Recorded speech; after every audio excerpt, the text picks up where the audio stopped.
Malacanang sa report na may pananagutan si Pangulong Rodrigo Duterte sa usapin ng karapatang pantao kaugnay ng umano'y extrajudicial killings sa bansa. Ay sa Malacanang, irresponsable at walang basehan ang payag na nakararanas ng umano'y human rights calamity ang Pilipinas. May report si Rocky Ignacio. Kinontra ng Malacanang ang report ng Human Rights Watch na umano'y criminally liable si Pangulong Rodrigo Duterte sa usapin ng human rights sa Pilipinas. Sa harap ito ng kampanya ng Duterte administration kontra sa iligal na droga. Sa interview, sinabi ni Presidential Chief Legal Counsel Salvador Panelo, posibleng kagagawan ito ng sindikato na kinasungkutan ng Police Calawags para linisin ang kanilang hanay. I will repeat again what I've been saying. The extrajudicial killings are the result of surrenderies pointing to their comrades in arms in the drug trade. And these co-conspirators in the drug trade involved in illegal industry will silence them because they will not allow themselves to be jailed or to be arrested. Hence, they will have to silence them. At paano ba sinasilence? They have to kill them.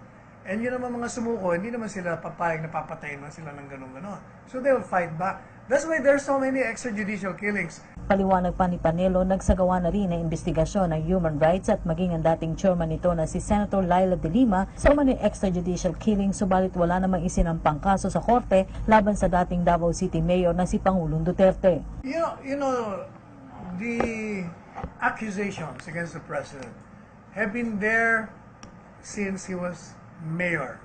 They've been investigating, the same group have been saying that, and they have not filed any charge against the president when he was still mayor.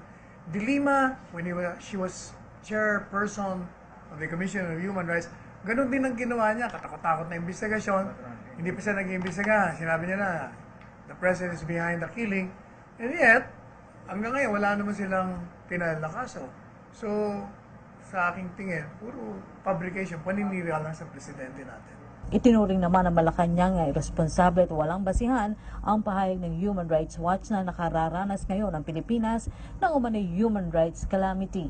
Ayon kay Presidential Spokesperson Ernesto Abella, hindi maaaring masabing may human rights calamity ang Pilipinas dahil kusang sumuko ang mga drug dependents, kaugnay na rin ang mahigpit ng kampanya kontra iligal na droga. Payo pa ni Abella sa Human Rights Watch na mainam na pag-aralang mabuti ang kanilang mga pahayag.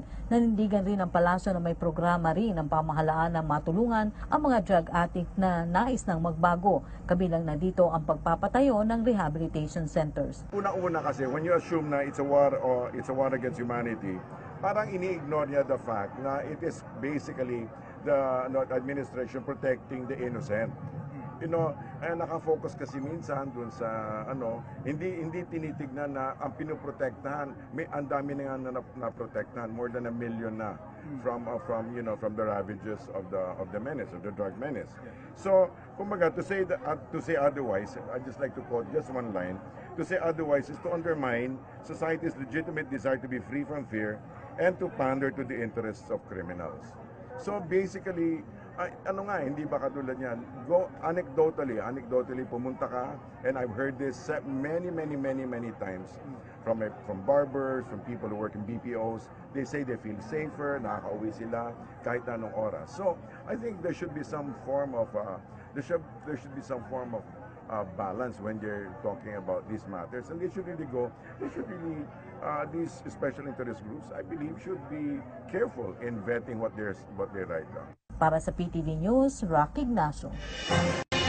Binigyang diin ni Senador Alan Peter Cayetano na ang laban kontra iligal droga ay hindi lamang laban ni Pangulong Rodrigo Duterte kundi maging ng sambayanang Pilipino.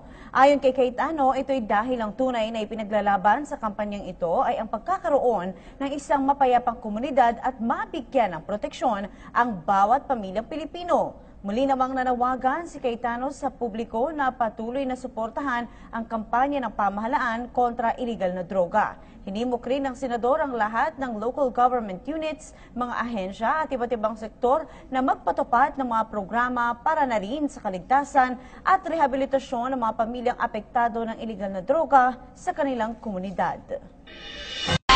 Bumuelta si Pangulong Duterte sa pagbatiko sa kanya ng Human Rights Watch dahil sa madugong giyera kontra droga. Sabi po ng Pangulo, hindi crime against humanity ang pagpatay sa mga kriminal. Nakatutok si Joseph Moro. Ipinagtanggol ni Pangulong Duterte ang kanyang kampanya sa droga sa harap ng mga bagong kritisismo katulad na lamang ng sinabi ng Human Rights Watch. Sa isang talumpati sa groundbreaking ng Cebu-Cordova Link Expressway sa Cordova, Cebu, unang binira ng Pangulo ang simbahang Katolika sa pangingialam daw nito. Hindi raw titigil ang kampanya hanggat nakaupo siya, pasensyahan na raw dahil magpapatuloy pa rin ang patayan. Sagot ng Pangulo sa pagbatikos ng Human Rights Watch na crimes against humanity raw ang pagpatay sa tinatayang 7,000 drug suspects. Sabi ng Pangulo, anong crime versus humanity ang sinasabi nyo? You kill criminals, it is not a crime against humanity. The criminals have no humanity. Itinanggi niyang pulis ang nasa likod ng libu-libong pagpatay, hindi rin daw nagtatanim ng ebidensya ang mga ito. Wala. Naman maniwala ka niya.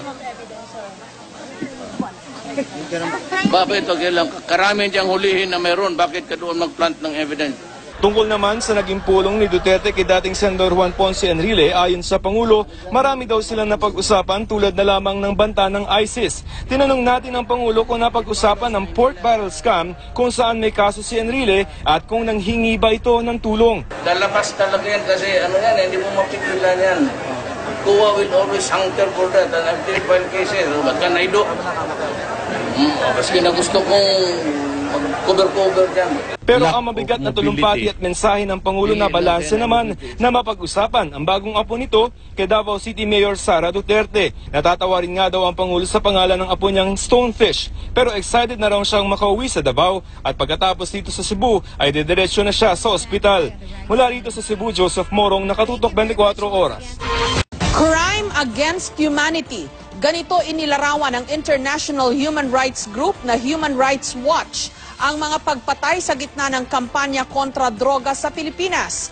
Dahil dito dapat daw panagutin si Pangulong Rodrigo Duterte. Inakusahan din ng grupo ang PNP ng pagtatanim di umano ng ebidensya laban sa mga napapatay na suspect. Pero hamon ng PNP sa mga nag-aakusa, magbigay ng matibay na ebidensya. Live mula sa Quezon City, may report si Mariz Umali. Mariz?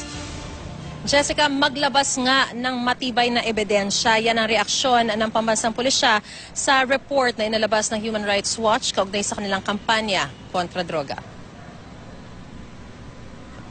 Isa sa mga sumuko noon sa Oplan Tokhang ng PNP si Frank Go, pero kabilang pa rin siya sa mga naging target ng mga pulis sa buy-bust operation sa Leyte.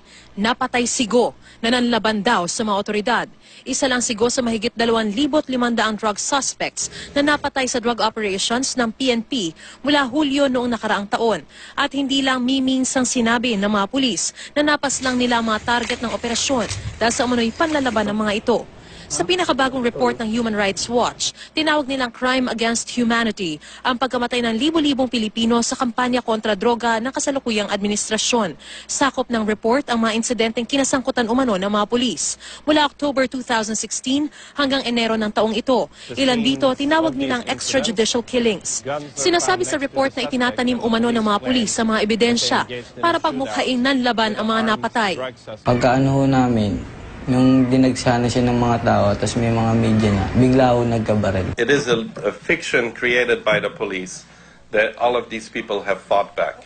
They often told their family and neighbors to leave, and then they shot them dead and planted a gun at the scene. Itinuro rin ng Human Rights Watch ang PNP na nasa likod di umano ng summary execution sa mga sinasabing drug suspects. Vigilante killings, it's simply a fiction created by the police. Who are either directly carrying out these killings or working closely with the gunmen carrying out these killings. Marami rin daw sa mga napapatay sa kampanya kontra droga ang galing sa mahihirap na komunidad. Ang mga may kaya raw kasi nanunuhol umano ng mga pulis, kaya nakakalusot. Paniwala rin ng Human Rights Watch, President Duterte has incited these killings. He's frequently ordered his police officers to go after the drug suspects and kill them all. And he's failed to take any action to stop these crimes. So therefore, President Duterte is criminally liable for the crimes. Ang hamon naman ng PNP sa Human Rights Watch, kailangan po pruweba. At kapag meron pong reklamo, aaksyonan po namin yan. Wala ho kaming itatago, wala ho kaming Pag mali, aayusin. Hindi direktang itinanggi ng tagapagsalita ng PNP ang report ng Human Rights Watch, pero anila maling idawit ang buong organisasyon. Katunayan, may 28 kaso raw ang kinakitaan ng irregularidad at pinasasagot ang mga pulis na sangkot dito. Meron ding 2 kaso kung saan may mga pulis na nahaharap sa criminal case. Giit ng PNP, handa silang sumailalim sa investigasyon at makipagtulungan pa sa Human Rights Watch. Yan ay kung meron itong maipipresentang matibay na ebidensya. Sabi naman ni Presidential Spokesperson Ernesto Abella, kailangan patunayan muna ng grupo sa korte ang mga aligasyon. Kung hindi, maituturing daw na hearsay lamang ang laman ng report. Irresponsable raw ang pagsasabi ng Human Rights Watch na nasa gitna ng human rights calamity ang Pilipinas. Depensa ni Chief Presidential Legal Counsel Salvador Panelo. Sabi ni Presidente, there is corruption 40% of the police. Inamin niya na mayroong corruption. So, ang sagot ko naman, inamin niya ba na he's behind the corruption? Hindi. Wala, no. Sinasabi niya lang may corruption.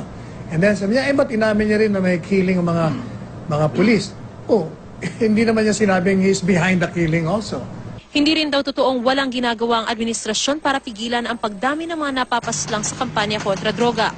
Isang patunay raw ang pagpapatanggal sa serbisyo ng ilang mga pulis kamakailan. Jessica, nirerekomenda ng Human Rights Watch na itigil na ng tuluyan itong drug war. Imbestigahan ng NBI, ng Ombudsman, ng CHR, pati na rin ng United Nations Human Rights Council ang mga nagaganap na mga pagpatay. At pati na rin kasama sa rekomendasyon ay yung itigil na raw ng Amerika at ng ilang pang mga foreign institutions yung tulong at yung donasyon na ibinibigay sa PNP.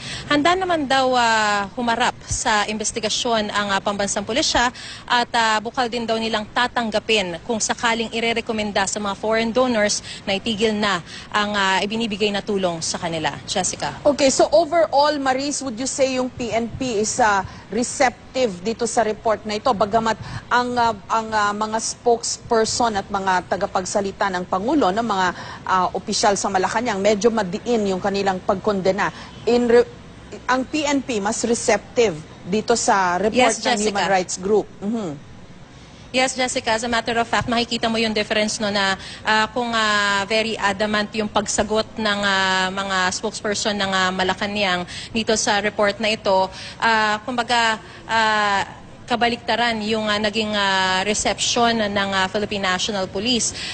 Hindi sila kasing tindi ng pagtanggi as compared to the Malacanang spokespersons. At sinasabi nila, maglabas lang talaga ng malinaw na ebidensya kung pwede nga raw ay ilapit ng Human Rights Watch itong mga ebidensya na meron sila, mga testimonies, mga accounts, at yung mga physical evidence na maaari nilang ipresenta base dun sa kanilang investigasyon sa Philippine National Police para makatulong din ito sa